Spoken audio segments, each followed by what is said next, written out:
শেখ হাসিনার সময় সেনাপ্রধান কে হবেন তা নির্ধারণ করে দিত ভারত। এ অভিযোগ করে সার্বভৌমত্ব রক্ষায় ন্যাশনাল সিকিউরিটি ডক্ট্রিন তৈরির আহ্বান জানিয়েছেন আমার দেশ পত্রিকার সম্পাদক মাহমুদুর রহমান।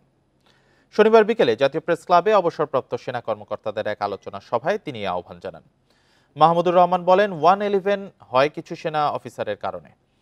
তারাই 2008 সালে ভারতের অনুগ্রহ নিয়ে শেখ হাসিনাকে ক্ষমতায় আনেন। এর মাসুল দিতে হয় পিলখানা হত্যাকাণ্ডের মাধ্যমে। এই হত্যাকাণ্ডে সেনাবাহিনীর মেরুদণ্ড ভেঙে দেওয়ার চেষ্টা করা হয়েছিল, তবে 5ই আগস্ট পরবর্তী বাংলাদেশ আর কখনো দিল্লির দাসত্ব করবে না বলে মন্তব্য করেন মাহমুদুর রহমান। ইন্ডিয়ান যে হেজেমনি এটাকে এস্টাবলিশ করবার জন্য ভূমিকা রেখেছে বাংলাদেশ সেনাবাহিনী। এর থেকে দুর্ভাগ্যজনক ব্যাপার আর কি হতে পারে। এবং আমরা তখন থেকেই শুনলাম যে বাংলাদেশ সেনাবাহিনীর মধ্যে রয়ের অনুপ্রবেশ ঘটেছে। এটা তো পাবলিক নলেজ।